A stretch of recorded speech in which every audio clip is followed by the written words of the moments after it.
Ya empieza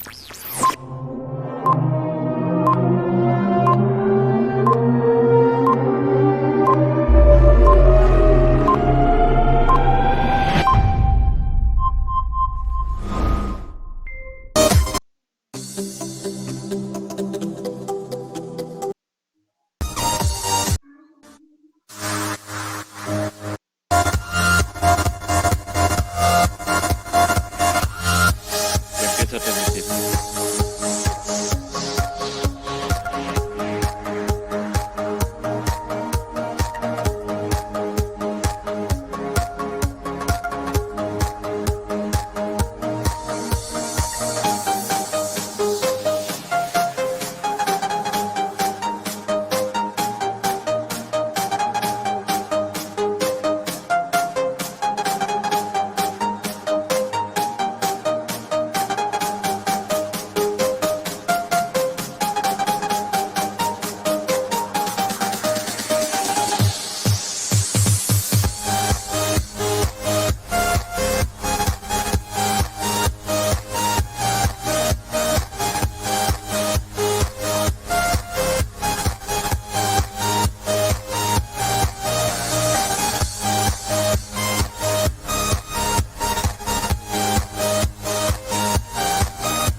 Muy buenas tardes a todos los amigos de Hoja de Ruta. Bienvenidos a esta edición especial que hemos preparado hoy para analizar la coyuntura de las medidas económicas que han sido anunciadas hoy a las 7 de la mañana en un horario nada habitual para una cadena de esa magnitud, más que todo por la información que nos estaban brindando, ¿no? O sea, 7 de la mañana, donde todo el mundo está recién tratando de levantarse para sus actividades normales, resulta que ya amanecemos con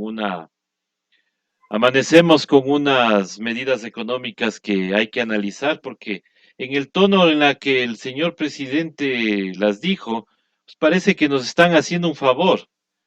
O sea, parece que como que han tomado la mejor decisión para el bienestar de todos los ecuatorianos, lo cual no es cierto, porque ya vamos a ir analizando poco a poco y para esto le damos la bienvenida a César Bedón, quien es analista jurídico, pero queremos con él conversar también algunos temas laborales, porque tanto laborales y también políticos y económicos.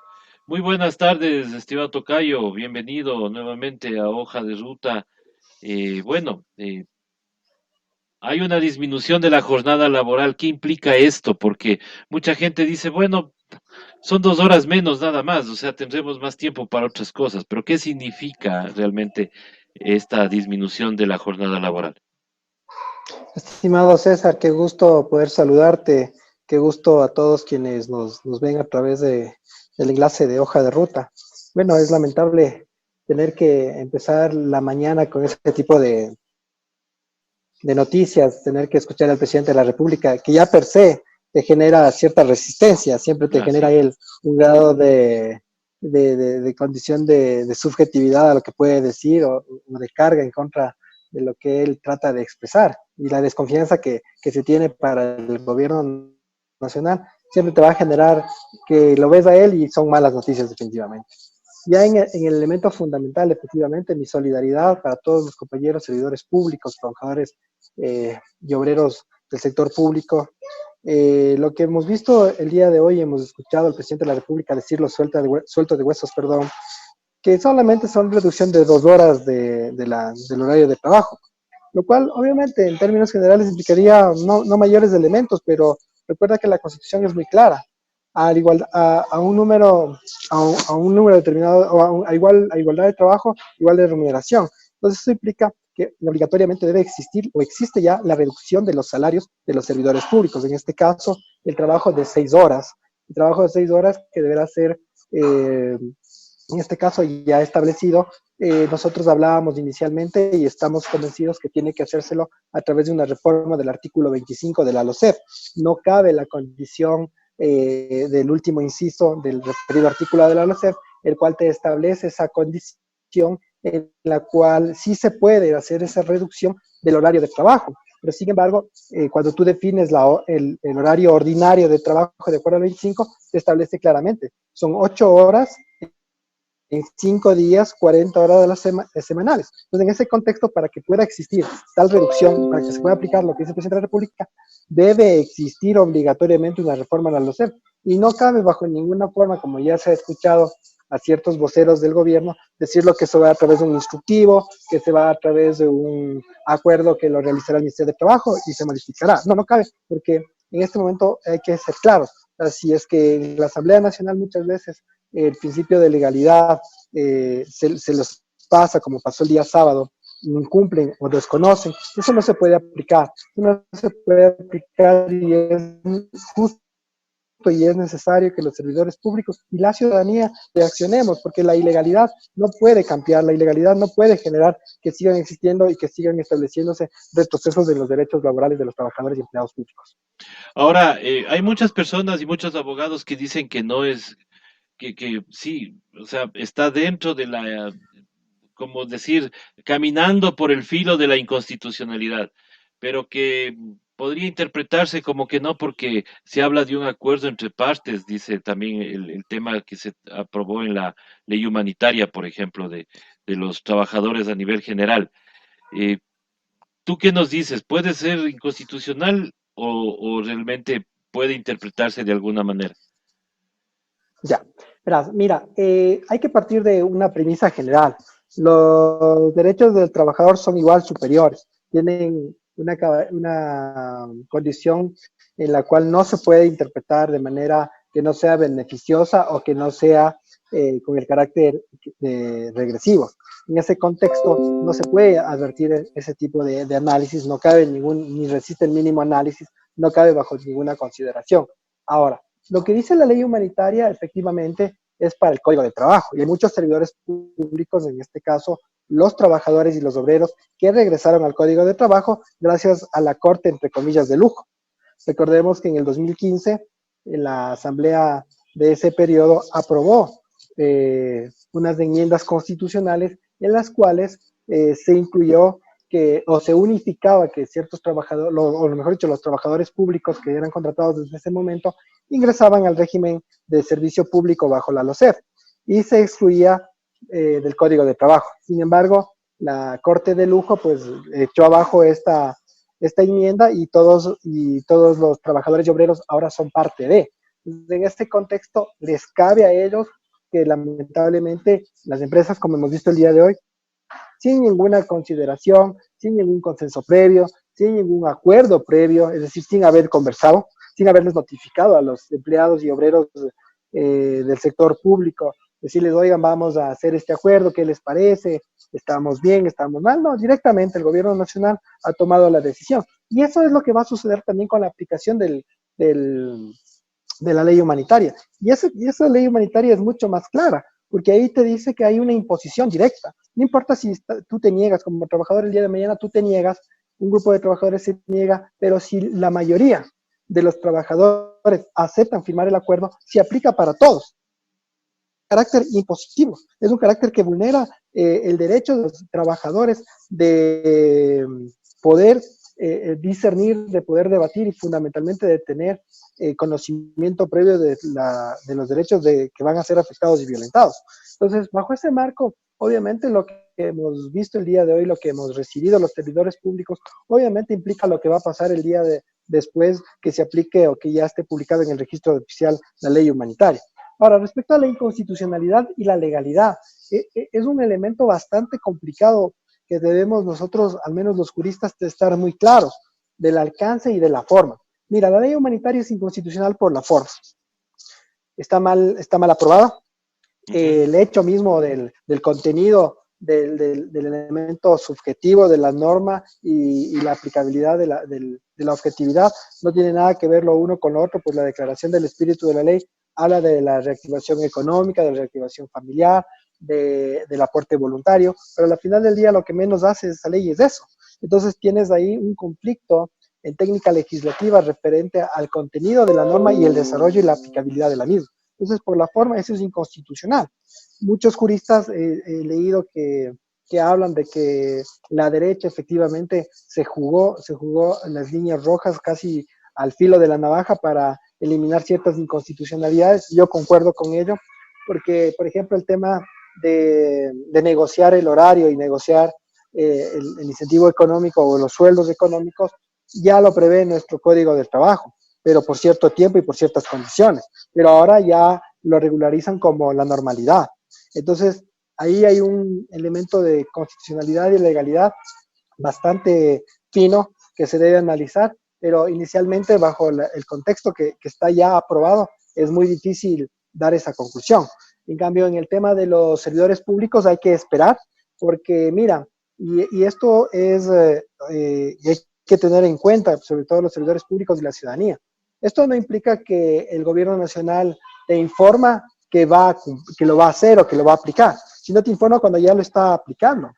De lo que se ha filtrado, de lo que se ha remitido en las redes sociales, la aplicación de todos los elementos que somos objeto de los servidores públicos ya viene desde el 17 de mayo. Hoy estamos al 19. Es decir, que el gobierno nacional ya estaba ejecutando este plan. Esperaron simplemente que se apruebe el proyecto económico urgente, indistintamente si lo hacían con votos o pasaba por el Ministerio de la Ley, ellos ya tenían planificado esto, ellos ya sabían. Y claro, por eso es que al gobierno nacional no le importó la semana anterior, cuando sabía que no tenía los votos para aprobar su ley y que se iba al archivo, negoció, acordó con las mayorías móviles, fundamentalmente con sus coidearios morenistas y con los de Creo fundamentalmente y con ciertos traidores de la izquierda del Ecuador, la izquierda democrática, ciertos asambleístas de Pachacutic, acordaron en eliminar los aportes voluntarios. Hoy en casa hacíamos esa reflexión con mi esposa. Decíamos, hubiese sido preferible tener la contribución que no nos negábamos a que nos bajen los sueldos y a que tengamos hoy en vilo la decisión de cómo se va a aplicar este acuerdo. Entonces, cuando llegan a ese convenio entre la mayoría móvil y Moreno, seguramente en ese momento ellos ya sabían lo que iban a hacer, ¿no? Es decir, que esto ya estaba premeditado, estaba preestablecido. Si pasa por el Ministerio de la Ley el proyecto de Moreno como estaba, bienvenido sea, porque igual recuerda que la transitoria tercera del artículo 4 establecía que una vez concluidos los 9 meses del aporte voluntario de los servidores públicos, la rebaja de los sueldos se mantenía, o el aporte que se iba a dar del parte de servidores públicos se iba a mantener en el tiempo. Entonces ya estaba preestablecido. Entonces, mira, ahí se advierte cómo existe una carga de parte del gobierno nacional. Como decíamos contigo, estimado Tocayo, antes de salir al aire, el gobierno nacional durante 3 años, a través de la Asamblea Nacional, a través del procedimiento común, trató de precarizar los derechos de los trabajadores, los derechos de los servidores públicos. No pudo, porque la Revolución Ciudadana estuvo ahí 2 años al menos en la Comisión de Trabajo a través de Lilian Durán, y este año último no ha podido porque es conocimiento público que esa comisión no pudo, porque no tenían mayoría para nombrar a sus representantes, ni presidente ni vicepresidente de la comisión, no estaba conformada legalmente. Entonces, bajo esa consideración, nunca ellos tuvieron el procedimiento legislativo expedito para hacer lo que han hecho en este momento. Y en esta ocasión hay que decirlo claramente, están aprovechando la crisis para cumplir con el FMI. Están cumpliendo todo lo del FMI y bueno, vamos a otros temas de la misma cadena. El presidente de la República dice que ni en la guerra han tenido esta economía que, o que tomar estas medidas. Pero tanto que les gusta compararse con Colombia, con Perú. Colombia y Perú no están pues cargándole todo el peso a, ¿cómo se llama?, al pueblo. Le De están acuerdo. Uh -huh. ayudando, el Estado está ayudándole, pero aquí hay una premisa de querer acabar totalmente con el Estado. Al parecer eso es lo que nos da la idea, porque, o sea, quieren reducir lo máximo el Estado, obviamente quitan el trabajo a mucha gente y al mismo tiempo pues están quitando también el consumo y esto creará una inflación pero terrible y obviamente el Estado también se desfinanciará. Efectivamente, tú lo que haces en este momento es la economía básica de tu hogar. Hasta el día hasta el 31 de mayo, tú vas a percibir, pongamos un ejemplo, de servidor público 5.080 dólares, pero desde junio ya vas a percibir $271 menos. Y a ello hay que aclarar que el aporte del IES lo vas a seguir haciendo como que no te hubieran rebajado el sueldo. Es decir, algo que no se dice y algo que se deja bajo es la vida de los ecuatorianos está establecida en razón de sus ingresos propios, de sus ingresos netos, de lo que ya tiene una proyección económica. Tu crédito hipotecario, tu crédito vehicular, tu crédito estudiantil, tus diferentes créditos están relacionados en referencia a tu real ingreso.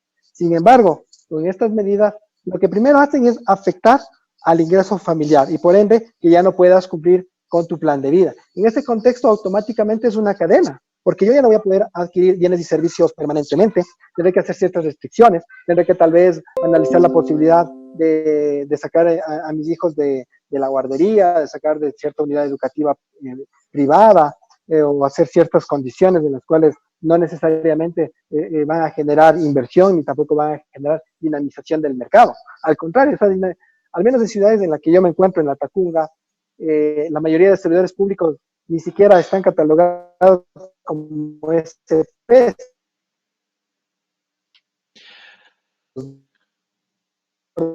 Imagínate ese cúmulo de personas, servidores públicos, y te hablo esto en el centro del país, Cotopaxi, Tungurahua, Chimborazo, Bolívar, la mayoría somos gente que estamos en el servicio público de una u otra forma.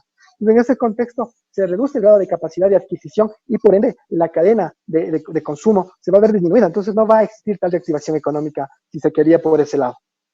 Claro. Damos la bienvenida, también está con nosotros, aunque todavía no está en video, pero le damos la bienvenida a Evelyn Rosero, quien también está por acá.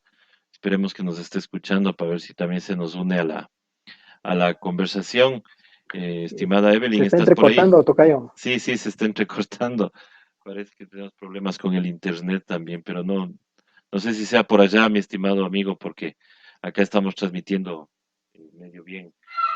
Sí, bueno, veamos Ya, hasta que Evelyn se verás, nos, sí, hasta que Evelyn se nos, déjame moverme a un lugar. ya, hasta que se conecte, se nos conecten bien nuestros compañeros, pues vamos a seguir nosotros tratando de analizar estas medidas que hoy fueron anunciadas. Ya se nos fue Evelyn también. Que anunciadas las medidas, obviamente, también eh, hay una cosa que habla el presidente, que están inyectando cierta cantidad de dinero para que las instituciones financieras puedan dar préstamos. Estos préstamos, obviamente, no sé cómo lo vayan a dar, a qué tasa de interés, pero es raro que quieran ofertar préstamos cuando te vas a quedar sin trabajo, pues ¿cuál va a ser la garantía para que puedas acceder tú a un préstamo? Y la otra, estos préstamos no es que son gratis, pues estos van a ser deducidos del impuesto a la renta de las instituciones financieras. Entonces, Exactamente. obviamente acá la cosa es que al pueblo le aprietas, a los grandes grupos económicos les estás dando protección y además les estás dando un montón de ayudas. Entonces, ¿dónde está esa solidaridad? Pues, Efectivamente, yo el fin de semana escribía en mi blog y decía eso, la comparación de la precarización versus los beneficios de los empresarios. Mientras al trabajador le precariza sus derechos, hay una regresión de sus derechos con reducción de tiempo de trabajo, con reducción de los salarios, estableciendo prácticamente un nuevo básico a mitad de año. Adviertes que en cambio lo que tú decías, los bancos, los banqueros que durante toda la crisis no han cerrado, que han seguido literal llamando a molestar la vida, pese que tenías familiares enfermos, tenías problemas económicos, problemas sociales inclusive, ellos no les importó. Ellos siguieron molestándote, siguieron a través de sus call centers, convocándote a que les pagues la tarjeta de crédito, que pagues tu crédito. Y en este momento la ley humanitaria tampoco dejan de perder. Y no, pues, efectivamente, si dan préstamos por más de $25,000, el interés causado después de un año, el 50% les sirve para deducir el impuesto a la renta. Si dan $10,000 de préstamo y eso es renegociado de un año a más años para poder los pequeños capitales poder entregar o poder inyectar para reactivarse. Igual, el interés del 50% es carácter de deducción del impuesto a la renta. Entonces tú ves que ellos no pierden, que cuando se les quiso topar el tema del 2% de paraísos fiscales, saltaron medio mundo. ¿Y qué es lo que hizo? Y hay que hacer una denuncia pública. La comisión que estuvo a cargo del señor Albornoz y su secretario, en el texto que presentó un asambleísta de la Revolución Ciudadana, le incluyeron una conjunción y, coma, punto y, punto y coma. ¿Para qué? Para unir y hacer creer que lo que se pedía era que todos los ecuatorianos aportemos sobre el 2% de nuestros bienes inmuebles y que adicionalmente también los que tenían bienes de paraísos fiscales. Y eso era falso. Entonces, así ese proyecto de ley y hoy tenemos lo que tenemos. Pero claro, como insistía al inicio de la entrevista, estimado Tocayo, tú ves las prebendas y cómo ves, en cambio, la persecución a los servidores públicos, a los trabajadores. Lo que menos se ha hecho en este momento, tanto en los dos proyectos de ley, en el de reordenamiento de las finanzas públicas, no hace nada para repotenciar o para incrementar o mejorar la reactivación económica productiva, no hace absolutamente nada. Lo que hace es esconder la deuda, lo que hace es recalcular la forma de establecer la deuda pública, lo que hace es quitar condiciones claras que estaban en el antiguo código versus obscuridades que se están estableciendo en este código, y una ley humanitaria que efectivamente rompe con todos los elementos de la solidaridad y rompe fundamentalmente con el sistema humanitario. Entonces tú puedes ver que a la final del día no existe una coherencia, que nunca ha existido en este gobierno nacional, una coherencia fiscal, una coherencia monetaria, una coherencia productiva, sino al contrario, lo único que puedes ver es que lo que no pudieron hacer en octubre, lo que no pudieron hacer en otros económicos urgentes que fueron archivados en la Asamblea Nacional, han aprovechado la crisis, han aprovechado el desconcierto nacional para podernos incluir, literal, lo que no pudieron hacer durante 3 años. Claro, lo que no pudieron hacer durante 3 años. Ahora, tú hablabas de atacar al servidor público. Efectivamente, ahora inclusive escuchábamos a cierto periodista que decía que hay que quitar los privilegios de los asesores de los asambleístas. ¿Cuáles son los privilegios? O sea, porque, bueno, yo también fui asesor un tiempo y yo no me acuerdo haber tenido ningún privilegio más que el sueldo que uno gana, ¿no? O sea, si ese es un privilegio, o sea, todos tenemos el privilegio de tener un sueldito, pues. Pero de ahí, ¿cuáles son los privilegios de los que hablan? Porque, o sea, es fácil hablar desde el desconocimiento, pero cuando estás ahí, cuando conoces, sabes que no es tal, ¿no? Efectivamente, tú sabes que fuimos amigos, compañeros, desde ahí tenemos una buena amistad contigo, estimado Tocayo, pero tú sabes, el único beneficio quizás que se pueda establecer, lo que dice la propia LOCEP, que tienes el derecho a residencia después de los 90 kilómetros de distancia de tu hogar al lugar de trabajo. Pero eso no lo ha establecido la Asamblea, eso lo ha establecido la ley, está en la LOCEP. Pero igual, no en todos los casos se paga, no en todos los casos se ha procedido a realizar el pago de manera puntual tampoco. Pero más allá de eso, lo importante acá es que en este momento surte el efecto de ese discurso cansino, repetitivo de los grandes medios de comunicación y de los actores políticos, obesidad en el sector público, demasiado gasto público, exceso gasto público. Pero no le dicen que el gasto público que ellos están upando, que ellos dicen que debemos combatir, ha generado que muchos médicos no hayan estado en la primera línea ayudando en la crisis, que camilleros, enfermeros fueron despedidos, que ni siquiera pudieron cumplir con la meta constitucional de establecer el 0,5% del PIB para el incremento de salud y en educación el 0,4%, que tuvieron que, a través de condiciones no muy claras constitucionales, aclarar esa regla y esa obligación constitucional que tenían sobre la meta de la asignación presupuestaria. Entonces eso no te dicen, que no te dicen que las instituciones universitarias, las universidades, ven reducidas sus ingresos. Recuerden que para el presupuesto lo que se quiso bajar fue 70 millones y ahora se los rebaja 90 millones. Es decir, que todo el esfuerzo de los chicos, toda la movilización que ellos hicieron en noviembre y diciembre no ha servido de nada, porque a la final del día les rebajan los 70 millones y como premio 20 millones más. Es decir, 90 millones que supuestamente se logró en la Asamblea Nacional cubrir, pero al final del día tú ves que eso no ha sucedido. Y claro, eso es porque hemos tenido durante 3 años un excesivo número de servidores públicos, una excesiva obesidad del sector público, lo cual la evidencia es que al final del día es falso. Porque cuando resulta ser que cuando termina la revolución ciudadana en mayo de 2017, lo que primero hace Lenin Moreno es incrementar servidores públicos.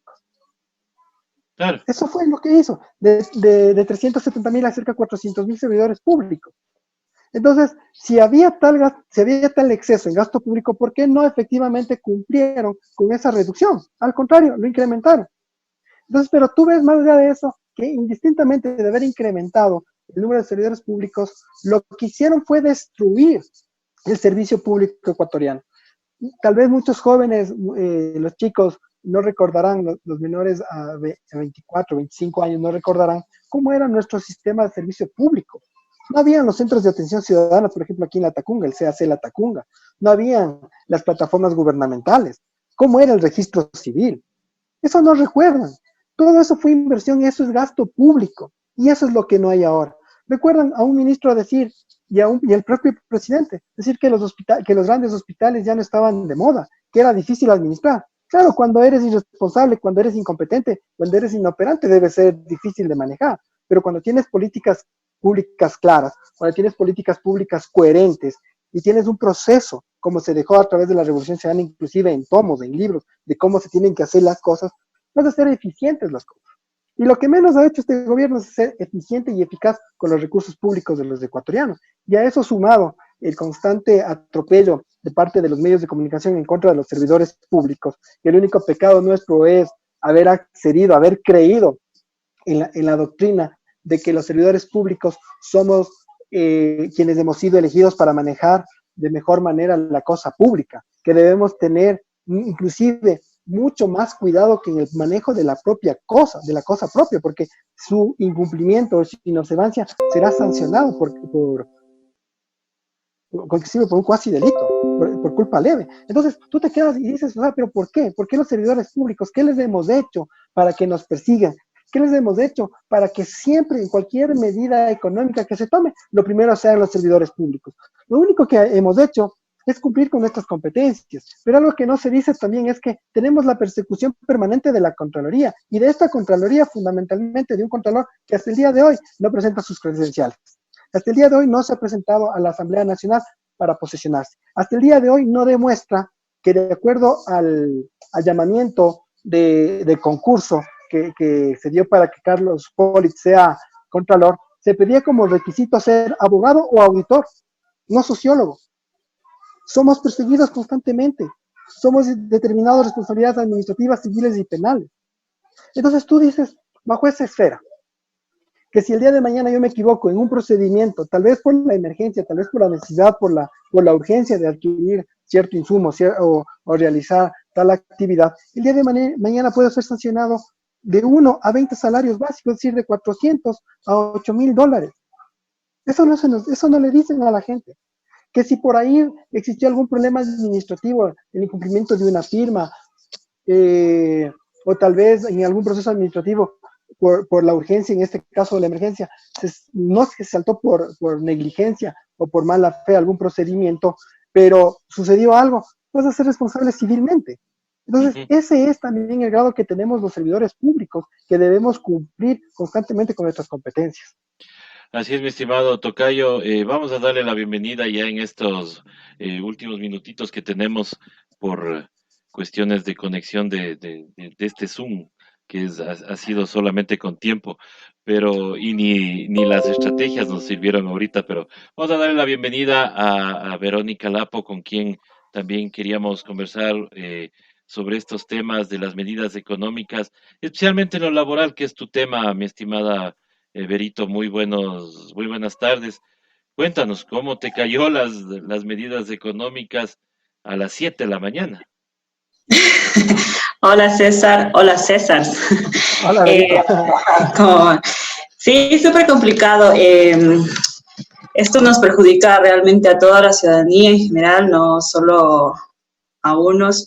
que creen que es porque tal vez ya tenemos trabajo, nos va a perjudicar directamente, pero nos perjudica, como digo, a todos una sociedad, tanto el tema laboral como las medidas económicas por los subsidios que se vienen, eliminación de subsidios. Entonces sí es preocupante la situación y de verdad tendríamos que armar ciertos frentes para contrarrestar de manera constitucional, ¿no? Legal, estas medidas que no nos afecten a todos. Veamos qué podemos hacer para poder de alguna manera mitigar esta precarización laboral. Sí, es una precarización laboral, aunque digan lo contrario, ¿no? Porque obviamente hay muchos que dicen que era un tema para bajar el tamaño del Estado.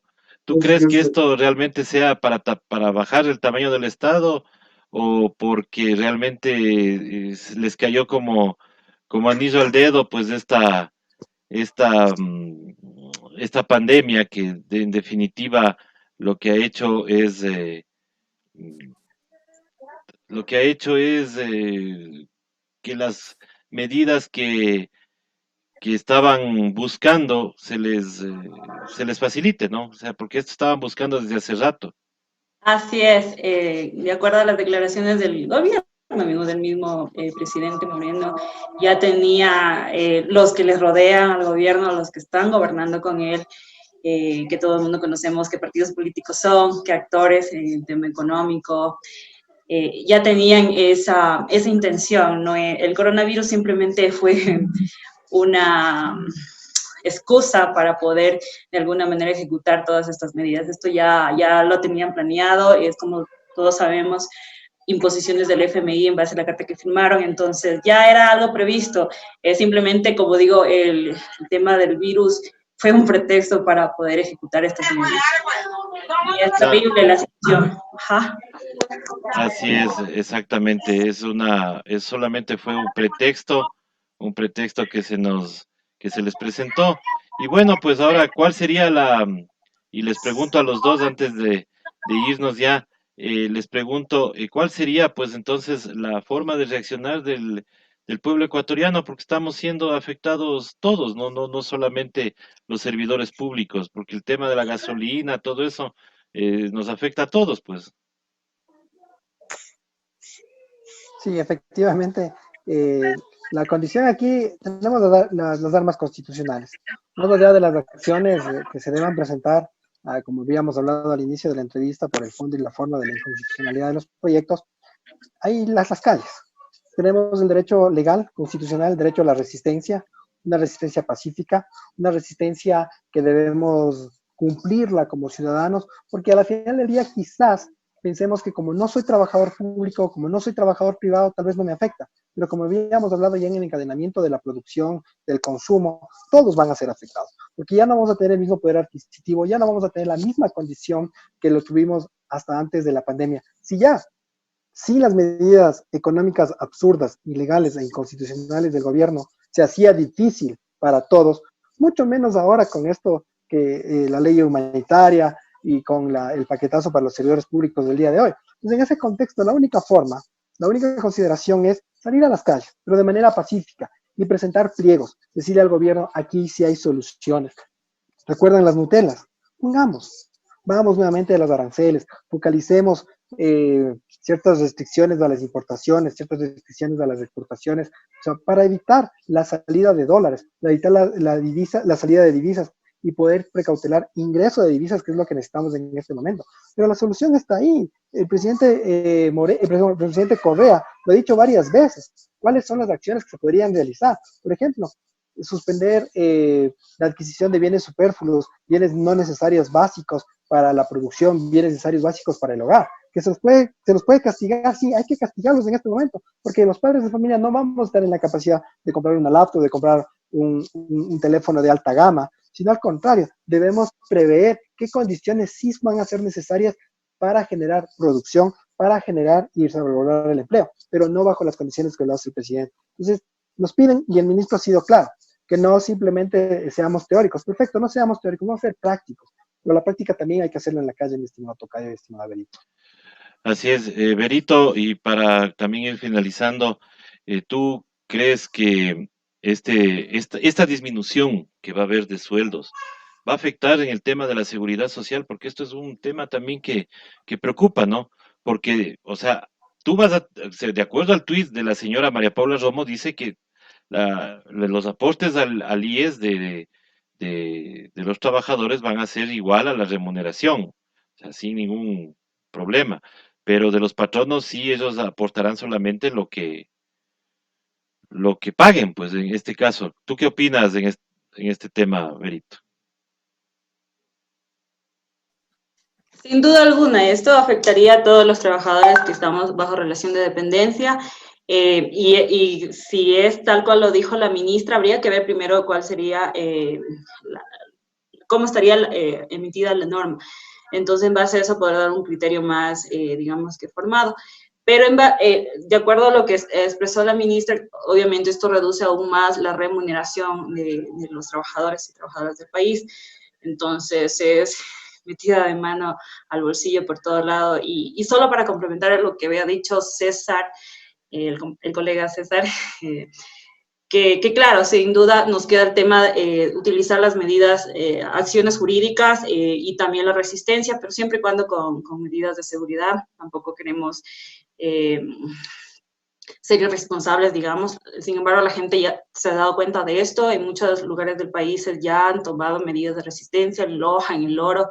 Entonces, sí, hay mucha indignación y todo el mundo se da cuenta, o sea, por más que los actores, los voceros del gobierno traten de imponer o suavizar estas medidas, la gente se ha dado cuenta y ya está saliendo a las calles. Entonces, sí es bien complicada la situación del país, como digo, que afecta a todos en general, no solo a trabajadores como tal, sino también incluso hasta estudiantes. O sea, por más que la Corte de alguna manera ha dado paso a las medidas cautelares en cuanto al presupuesto, a la no reducción del presupuesto en materia de educación, el ministro, sin, o sea, sin vergüenza, no sé cómo más decirlo, lo ha dicho que irá la reducción. Entonces hay un desacato así, sin ninguna una vergüenza de promedio, diría yo. Entonces nos quedan esas medidas, tomar acciones constitucionales aún así, y también la resistencia con todas las medidas de seguridad, Es, de es- bioseguridad. claro, es posible la resistencia y es posible también, como tú bien dices, a los estudiantes también. O sea, si baja el consumo, baja la recaudación del IVA. Si baja la recaudación del IVA, no va a tener ingresos del Estado. Ah, ¿qué dijo el secretario de la CENACID? Que, que era porque no se había recaudado. Entonces ahora con menos recaudación, menos presupuesto a la Claro. educación, menos presupuesto a la salud y menos presupuesto en, en ¿cómo se llama? En salud, que es lo interesante. No, sí, parece que sí tenemos todavía tiempo y vamos a ver si seguimos analizando este tema. Eh, voy a ver si alguna otra persona también puede entrar, porque estaban queriendo entrar, pero no, parecía que por el tiempo se iba a ir, pero no, todavía continuamos, parece. Ahora, hay otra de las medidas que eh, aplican acá, es que no hay pues esta famosa igualdad, pues Fuerzas Armadas, policía, no están siendo topados. ¿Ustedes por qué creen, aunque la pregunta es que hay por obvia, pero por qué creen que el gobierno no les está topando a ellos? Simple, mi estimado Tocayo, estimado Benito, simple. La respuesta se cae de Maduro. Es simplemente por el hecho de que las Fuerzas Armadas mantienen el respaldo y lo van a proteger a diestra y siniestra. Ya lo vimos en octubre, lamentablemente muchos ecuatorianos muertos, muchas mujeres ecuatorianas fueron vilmente violentadas en su integridad, en su condición física, y muchos indígenas, hermanos indígenas cercanos acá de la provincia de Cotopaxi fallecieron por el excesivo uso de la fuerza. No lo digo yo, lo dijo la propia vocera de la CDH, le dijo el propio vocero y el propio representante de la Defensoría del Pueblo, organismos internacionales. En su momento advirtieron que existía un exceso de la fuerza aplicada, que no hubo tal reglamento de utilización progresiva de la fuerza. En ese contexto, obviamente, tú adviertes que es fácil tener esa condición de que lamentablemente quien tiene el armamento, quien tiene el uso de la fuerza, lamentablemente en esta ocasión no van a ser parte, digámoslo de manera coloquial, no van a ser parte de la cooperación que todos tenemos que hacer vaca en este momento. Seremos todos, excepto los empresarios, excepto los banqueros, y excepto la policía y las Fuerzas Armadas. Y es lamentable, porque todos debemos apoyar, indistintamente de la condición en la que estemos, y por el principio de igualdad que tú hablabas, de la universalidad de los derechos. Si se le aplica a uno, hay que aplicarles a todos. No es que estemos nosotros renegando o generando una condición de separatismo, no, quiero dejar muy claro esto. Simplemente un análisis desde los fundamentos del derecho, de las doctrinas del derecho y de las fuentes. O sea, hay una condición directa en la cual se debe establecer la proporcionalidad, la igualdad y la universalidad de los derechos. Si es para uno, es para todos. Pero no puedes tú hacer esa discriminación de a unos sí, de a otros no. ¿Y qué condiciones más se van a utilizar? Porque en este universo de personas que se verán afectadas, por ejemplo, ¿qué va a pasar con las madres lactantes? ¿Se va a rebajar tal vez a 4 horas del trabajo? ¿Qué va a pasar con ellas? Hay un montón de derechos que van a ser vulnerados y eso no se ha revisado y eso no se ha advertido. Es simplemente, como te decía, estimado Tocayo, era salir al paso y aplicar porque había que aplicarlo. Y como ya la ley no pasaba con lo que ellos querían, entonces lo tenían preparado y nos mandaron este paquetazo para los servidores públicos. Entonces, en ese contexto, sí hay que analizar un poco más frío las cosas, hay que analizar el contexto, hay que analizar qué va a suceder después, qué va a generar en cambio cuando ya empiecen los 12.000 servidores públicos a ser desvinculados, los 4.000 de contrato, los 4.000 de nombramiento provisional y los 4.000 definitivos. Son 12.000 servidores públicos, Claro, ojo, 12.000. cualquier cosa. Claro. Entonces, en ese contexto, ¿qué va a pasar con la calidad de los servicios públicos? Son interrogantes que debe decirlo el ministro de Trabajo, que tienen que decirnos ellos qué va a suceder. ¿Qué va a pasar cuando yo necesite algún proceso dentro de las instituciones públicas y ya no encuentre esos servidores públicos? Es Y muy claro, difícil lo que se ve. Y para complementar, tal vez, si me permites, César, claro.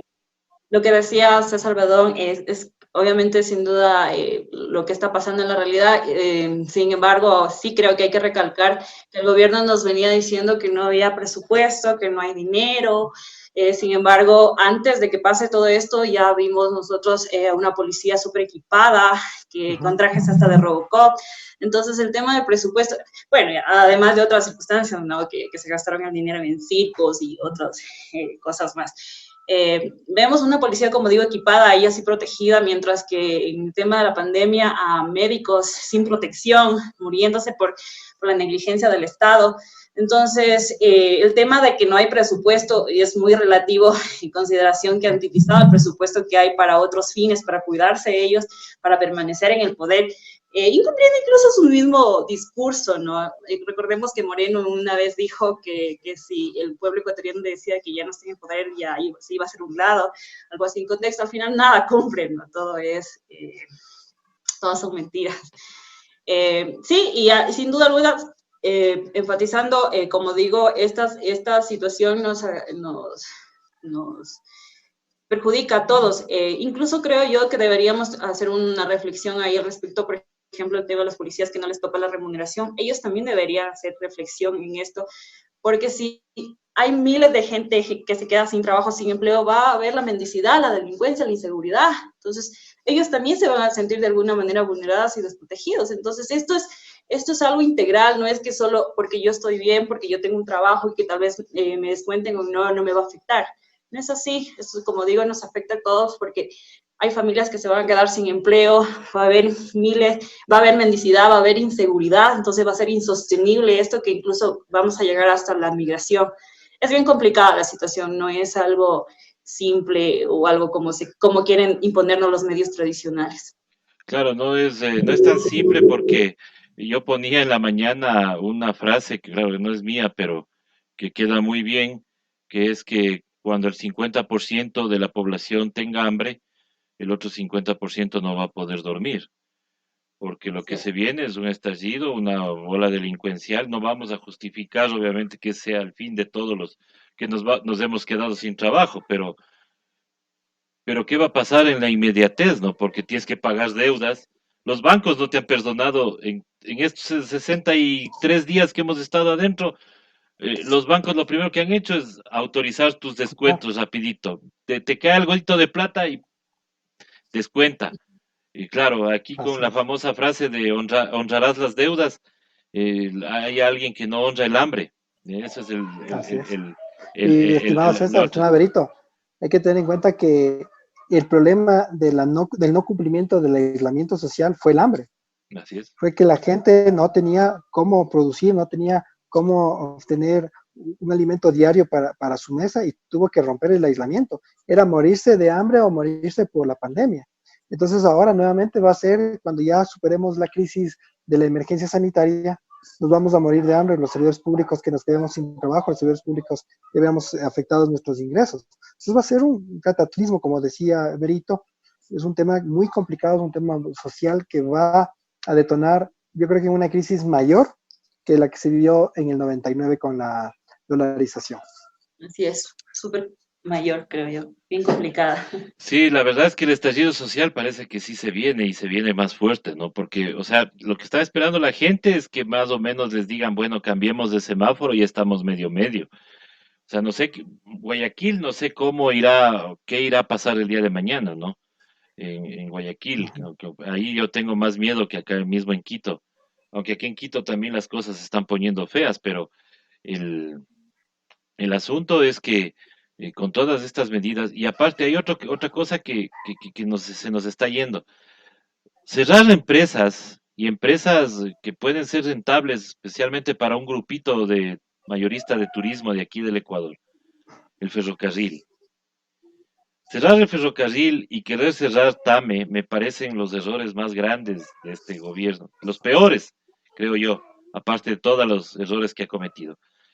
Pero dar el ferrocarril a la empresa privada es cercenar a nuestro país, porque le estás dando una vía de comunicación, le estás privatizando una vía de comunicación que puede servir para muchas emergencias, que puede servir para muchos otros temas, para los mismos paros. Si hay paro de transportistas, puedes utilizar el ferrocarril para llevar insumos, para hacer cualquier cosa. Pero si es privado, ¿cuánto te va a costar? Es que pagar. Tienes que pagar, obviamente. ¿Y quiénes van a pagar? Todos nosotros. Y cerrar Tame, por ejemplo. ¿Por qué?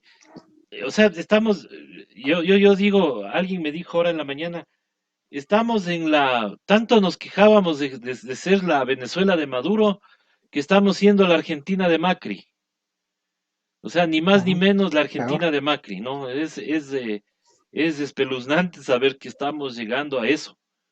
El día de mañana ya no tendremos ni una sola empresa estatal, se vendió todo y que el último pague la luz.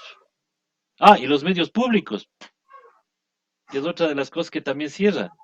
Los medios públicos, o sea, se le hizo realidad al señor César Montúfar cuando discutíamos la ley de comunicación, que él decía que no servían para nada los medios públicos. Nada. Ujú. Bueno, señor Montúfar, felicitaciones. En algo ha aportado este país. Su, ya se le dio su deseo. Pero Listo, faltó mis en el descalabro, hay estimados. que tocar Sí, en el descalabro, por claro, favor. pero en el No, no fue descalabro. para bien. Así es. Les quiero agradecer, Berito, te quiero agradecer, Tocayo, por haber estado en este análisis así al apuro, pero era necesario topar estos temas porque, o sea, no podemos quedarnos callados. Y es más, a la audiencia de Hoja de Ruta queremos indicarles que hoy en la noche vamos a hacer un editorial especial, justamente refiriéndonos a las medidas económicas tomadas por este gobierno. Así que les invitamos a las 20 horas después de Ruta Caleidoscopio, estaremos con Manuel Pérez analizando el, el tema de las medidas económicas. Gracias, Tocayo. Gracias, Berito. Siempre será un placer tenerte aquí con nosotros en Hoja de Ruta. Igual a los dos, muchísimas gracias. Muchas gracias, César, un abrazo. Gracias, Tocayo, Berito. Un abrazo a la distancia, cuídense mucho y a resistir. A resistir y a no quedarse en la casa, ¿no? Porque lo interesante también es salir a protestar. Hasta pronto. Con las medidas de seguridad. Así es, querido César. Un abrazo. Un abrazo. Chao, chao, un abrazo.